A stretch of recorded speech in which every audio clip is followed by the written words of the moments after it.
Okay, buckle up. Today, we're diving deep into a mystery that has genuinely stumped some of the smartest people on the planet for centuries.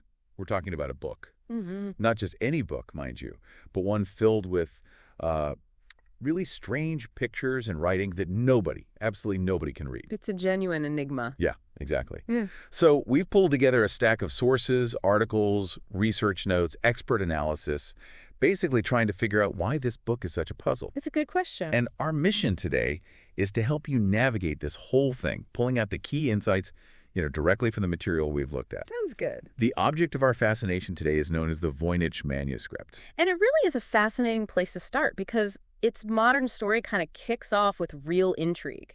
It pops up in 1912 when a rare book dealer, Wilfred M. Voynich, gets his hands on it. Okay. And Voynich, well, he immediately senses its potential, or maybe, he's just really good at playing up the mystique. He claimed it would startle the scientific world. Yeah, hinting it might contain medieval discoveries far in advance of 20th century science. And even darkly suggesting it might relate to black magic. Black magic. Seriously. That's quite the introduction. So what does it actually look like? Is it like spooky? Well, no, not spooky exactly. If you just glance at it, it feels kind of familiar. It looks like a typical medieval treatise, maybe from the 14th or 15th century. Okay, like alchemy or something? Yeah, like texts about alchemy or medicine from that time. It's packed with intricate drawings, plants, celestial diagrams, even some really unusual pictures of people bathing. Right. But then you look at the writing, and it's just completely alien. Across more than 200 pages, it's written in an entirely unknown script. Yeah. Utterly indecipherable. That's the core puzzle right there. Okay, so straight away we have this fundamental paradox. A book that looks ancient, potentially really important, but the actual message, the text, is completely locked away. And that's why, as our sources point out, the Voynich Manuscript is widely considered the main unsolved problem in the history of cryptography. That's a big statement. Absolutely. And it's not really hyperbole. This isn't just some, minor historical oddity. It's a challenge that has attracted and, frankly, defeated some major intellects. It's been baffling people for centuries, hasn't it? Yeah. We're talking about serious minds taking a crack at this thing and just walking away scratching their heads. Oh, definitely. Think about it. Even the brilliant WWII codebreaker, Alan Turing, reportedly tried, failed. Right. The FBI even got involved at one point, trying to see if it was some kind of, coded message from an enemy. And that failure, the fact that even the best minds couldn't crack it, that's precisely what gives it such a magnetic pull. That's according to science journalist Gary Shaw, who's researched it extensively. Okay. He describes it as inscrutable, but also something that just sucks you in. And why does it suck you in? What makes it so compelling if it's basically unreadable? Shaw really nails it, I think. People are just drawn to a good mystery, plain and simple. And the Voynich, even though it's incredibly complex, it feels like it might be solvable. Right. It looks like a book. It should have meaning. Exactly. It presents itself as a book. So there's always that tantalizing possibility, that if you just look at it long enough or hard enough, maybe you could be the one. The one to finally unlock it. Yeah, that potential for a massive aha moment. It's incredibly powerful. It keeps drawing people back in. It's like the ultimate intellectual puzzle box. Okay, let's trace its modern journey again. Voynich bought it in 1912. Where did he get it? Reportedly from a Jesuit college near Rome, the Collegio Romano at Frascati. Okay. And eventually it makes its way across the Atlantic. Since 1969, it's been held safely in the collection of Yale University's Beinecke Rare Book and Manuscript Library. Right, where people can actually study it. And when Voynich acquired it, he also found a letter tucked inside from the 17th century. Oh, what does it say? This letter mentioned the manuscript had once belonged to Emperor Rudolph II in Prague, and crucially, it suggested it might be the work of the famous 13th century English Franciscan friar Roger Bacon. Roger Bacon. Okay, now he's a name. Known for interest in alchemy, optics, and, secret writing. That must have seemed like a huge lead back then. It really did. Voynich was totally convinced. He promoted the manuscript heavily as potentially being Bacon's work, maybe a cipher Bacon used. Makes sense. Shaw even calls this period the Roger Bacon cipher manuscript era. It was a compelling theory. Bacon was known for secretive knowledge, unusual writing methods. It seemed to fit perfectly. There's always a but with this thing, isn't there? Yeah. This is where modern science comes in and throws a huge wrench into that narrative, right? Yeah. Our sources highlight a critical turning point. Absolutely. Science steps in big time. In 2011, researchers at the University of Arizona conducted radiocarbon dating on the actual pages, the calfskin parchment. And what do they find? The results were pretty definitive. The parchment dates to the early 15th century, between about 1404 and 1438. The early 15th century. Wait a minute, that's like 200 years after Roger Bacon lived. Exactly. A full 2 centuries too late for Bacon to have possibly written it. Wow. They also dated the ink, which likewise points to the 15th century. So this radiocarbon dating is a really robust piece of evidence. It confidently debunks that long-held Roger Bacon theory. Okay, so Bacon's out. Completely out. And crucially, it also makes it incredibly unlikely that this is some clever modern forgery written on genuinely old primate. The worker, the physical object itself, is authentically from the early 15th century. So the mystery isn't if the book is old, but what on earth it's saying. Precisely. That's the core puzzle remaining. That completely changes the game. So we know it's old, we know it's mysterious, and we know Roger Bacon didn't write it. Right. What about the book itself? You said paperback size. Mm-hmm. What does it actually feel like based on the descriptions? Yeah, it's quite manageable, roughly the size of a standard paperback novel, like you said, about 6.2 by 8.8 inches. Over 230 pages have survived. And a really unique, visually striking feature, especially for a book from that era, are these fold-out pages. Fold-outs? Yeah, there are images that unfold to reveal these large multi-page diagrams. It's not just a simple bound book, it has these special kind of elaborate elements. That is unusual. And for anyone listening who's getting curious, the Voynich Library at Yale has actually digitized the whole thing. It's viewable online. You can literally scroll through every single page yourself. It's quite an experience. Highly recommend it. Definitely. And even without understanding a single word of the text, the images, they tell a story, or at least they suggest some kind of structure and themes. The sources tend to break down the manuscript into sections based on these recurring types of illustrations. All right, let's walk through those sections because the pictures are almost as perplexing as the text, aren't they? They really are. So the largest section, almost half the book, looks like an herbal or botanical section. It's filled with these incredibly detailed drawings of plants, often colored. Real plant. Well, that's the thing. Some look somewhat familiar, like they could be real plants that maybe we just haven't identified, but many others look completely fantastical, totally unlike anything known in nature. Imaginary plants, maybe. Okay, what else? Then there's what's usually called the astrological or cosmological section. This part has diagrams of suns, moons, stars, zodiac symbols, things like that. Standard medieval stuff? Sort of, but the insight here, according to the sources, is that the actual constellations depicted aren't recognizable. It looks like astronomy, but it doesn't map onto our night sky or known historical charts. The images we have from this section show these complex celestial maps that just don't match anything known. That's fascinating. It uses familiar visual language, stars, zodiac symbols, but twists it just enough to make it completely foreign. Exactly. It's a recurring theme. Next, there seems to be a more standard zodiac section showing the signs, often with little figures inside them. This part does resemble other 15th century texts more closely. So some familiarity there. Some, but again, with differences, sometimes subtle, like the order of the zodiac signs might be rearranged compared to the standard sequence. It's almost right, but off. Always something slightly wrong. Okay. Then we get to one of the most debated and frankly strangest sections. It's often called biological or maybe balneological. Balneological, like bathing. Exactly, the study of therapeutic bathing. Yeah. That might be a clue. The illustrations here are truly bizarre. They include drawings that look a bit like internal human organs, and most famously, lots of drawings of naked women. Naked women. Yes, bathing in these strange, often green-colored pools that are connected by intricate networks of pipes or channels. What could that possibly be? Well, one interpretation, as the sources note, is that the pools could represent natural hot springs, maybe used for healing rituals or something medicinal. But honestly, it's unique and very perplexing. Nobody's quite sure. Okay, that sounds weird. What's next? Following that, there's likely a pharmaceutical section. This part has drawings of what look like apothecary jars, cylindrical containers, often shown with bits of plants, roots, or herbs nearby or inside them. So maybe recipes for medicines? That's the assumption.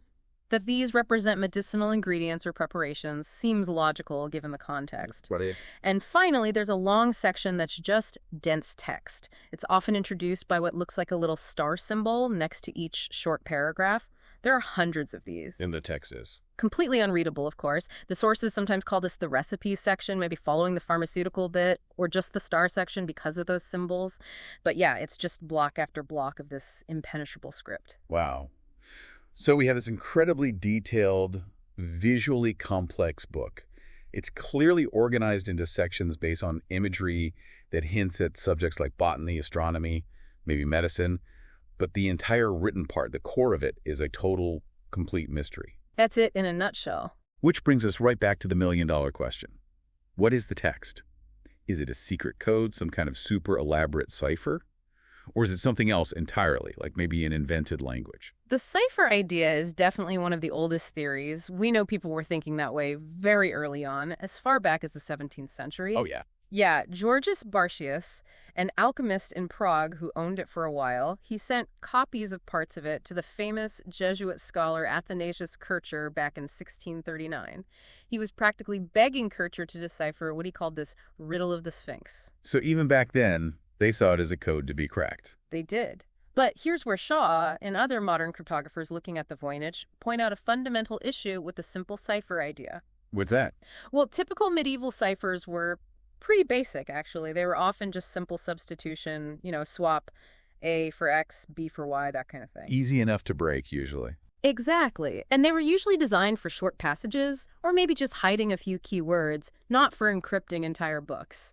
The goal was just to stop casual snooping, really, not to create something permanently undecipherable for centuries. So the Voynich doesn't fit that mold? Not at all. If the Voynich is a cipher, it's vastly more complex than anything else known from that period, or even for centuries afterward.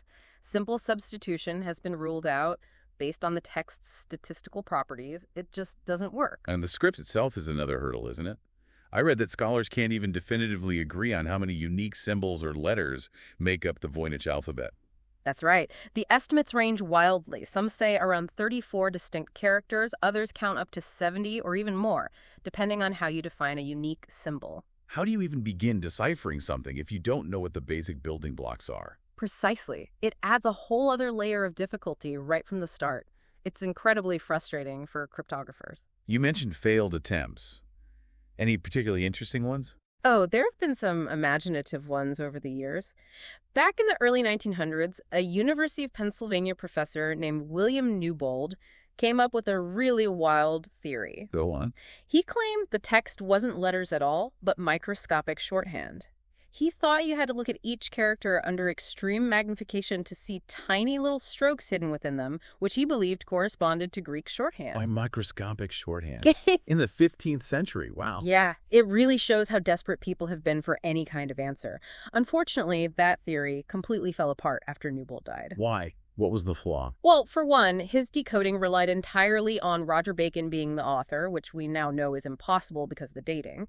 And second, it would have required Bacon to have somehow invented and used a microscope in the 13th century to write the book this way, which, is just not historically feasible. Right, microscopes didn't exist then. Yeah. So, interesting idea, but totally disconnected from reality. Pretty much.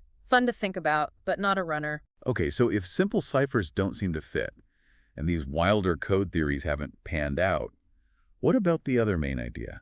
That it's not a code of a known language, but an entirely made-up language itself, an artificial language. That's the other major contender, yeah. And it actually has some fascinating statistical evidence backing it up. Like what? Well, studies have looked at things like word frequency, how often letters appear next to each other, the distribution of word lengths, all those statistical patterns you find in real language. And the Voynich text shows patterns that are actually very similar to those found in real natural languages, much more so than you'd expect if it were just random gibberish or a simple substitution cipher. that is interesting. Yeah, and there are other clues, like there seem to be specific words that consistently appear only in certain sections. For instance, some words show up frequently in the herbal section, but nowhere else, just like specific botanical terms would in a real plant book. So it behaves like a language, statistically speaking. It does. which is compelling. This statistical evidence is what led legendary codebreakers like William and Elizabeth Friedman to lean towards the invented language theory. The Friedmans. Yeah. Weren't they the ones who tracked Japan's Code Purple in World War II? The very same. Giants in cryptography. They spent years analyzing the Voynich Manuscript, even using early computers back in the 1940s. And after all that, they concluded it was most likely a constructed artificial language, a synthetic language. Wow. That's a powerful endorsement from people who really knew codes. But does that theory hold up against the dating evidence we talked about earlier? That's where Gary Shaw, in the sources we looked at, introduces a significant counterpoint. He points out that, yes, there was a big invented language craze that swept through Europe. People like John Dee and others were creating artificial languages. But when was that? That happened primarily in the 17th century. Thinkers were exploring universal languages, philosophical languages. It was a whole intellectual movement. Okay, 17th century. But the Voynich... Early 15th century. According to the radiocarbon dating, it predates this known craze by about 200 years. So, from Shaw's perspective, based on the sources, while the invented language idea is appealing statistically, the timing makes it highly unlikely that the Voynich is part of that later, well-documented trend of artificial language creation. It would have to be something completely unprecedented for its time. Okay, so it doesn't neatly fit the mold of typical medieval ciphers, and it seems to predate the main era of invented languages we know about. What does that leave us with? Could it just be a really elaborate, really old prank? A medieval hoax? That's definitely a theory that serious researchers have to consider, and one that Shaw discusses. As he puts it, rather bluntly, people in the past were just as interested in ripping people off as they are today. Fair point. The capacity for deception, for creating elaborate fakes, certainly existed back then, too. It wasn't invented in the modern era. Is there any evidence for that kind of thing? Well, Shaw gives an interesting example from the sources.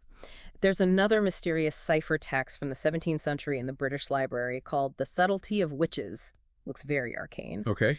When that was eventually decoded, guess what it contained? Not some deep magical secret. It was just random Latin words copied straight out of a dictionary. Seriously, just random words. Yep. Shaw calls this concept performative secrecy, creating something that looks incredibly secret and profound, maybe to impress someone or even sell it for a high price, when the actual content is meaningless or just filler. Performative secrecy, I like that. Could the Voynich be something like that? It's possible, and there's another piece of evidence mentioned in the sources that might support the hoax idea modern handwriting analysis. What'd that find? It suggests that it wasn't just one person who wrote the manuscript.